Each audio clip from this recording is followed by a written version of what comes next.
Merci de m'avoir donné l'opportunité d'aborder ce problème libyen.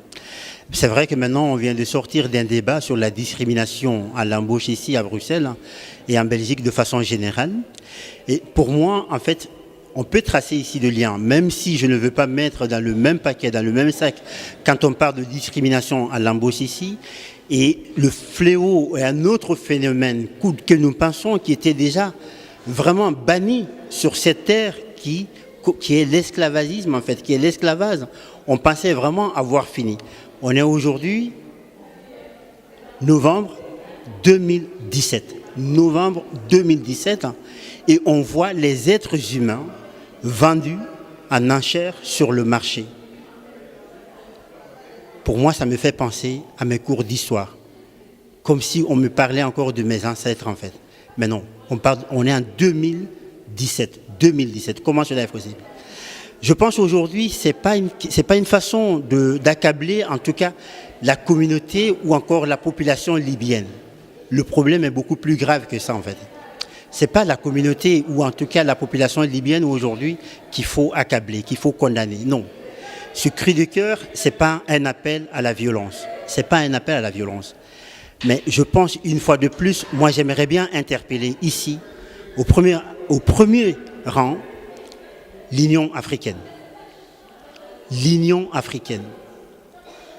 Et peut-être encore plus précisément la CEDEAO. Ce grand machin qui n'accouche de rien. Je m'excuse de cet vocabulaire, mais trop, c'est trop. On ne peut plus continuer comme ça. On ne peut plus continuer comme ça. Et pas d'excuses pour dire on ne savait pas. Pas d'excuses pour ça, qu'on ne le savait pas. Nous les appelons dès aujourd'hui de prendre leurs responsabilités. Les manifestations qui ont eu lieu aujourd'hui devant différentes ambassades à travers le monde, nous devons l'élargir. Nous n'avons pas à faire avec le peuple libyen. Notre problème aujourd'hui, c'est l'incapacité de l'Union africaine dans sa globalité. C'est l'immobilisme de la CEDEAO. C'est la non-conscience de nos dirigeants politiques africains. C'est ceux-là aujourd'hui qui doivent rendre compte à leur population. C'est eux d'abord qui doivent faire de la politique avec leur propre population. C'est d'abord eux. Il ne faudrait pas qu'on se trompe de combat. Ce n'est pas une partie de l'Afrique contre l'autre Afrique. Ce n'est pas ça. C'est pas ça. Encore une fois, ils sont où nos dirigeants? Nous pouvons nous indigner aujourd'hui, mais notre indignation a des limites. Aujourd'hui, ce que nous demandons à nos dirigeants politiques africains, c'est vraiment de jouer leur rôle, c'est de prendre les responsabilités. Et ça, on ne peut plus attendre d'un sommet à un autre sommet. C'est aujourd'hui. Il est déjà trop tard. Et c'est aujourd'hui déjà qu'il faut agir. Et j'espère vraiment qu'ils vont entendre cette fois-ci la colère de leur population.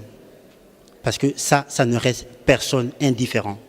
Encore une fois, nous ne sommes pas dirigés contre la communauté ou la population libyenne. Mais à premier lieu d'abord, nous nous adressons aux dirigeants africains. Prenez votre responsabilité, faites de la politique avec vos peuples et ne faites pas de la politique avec l'Occident. Occupez-vous de vos problèmes. Essayez de trouver une solution immédiate à ce problème. Merci et merci beaucoup pour la question.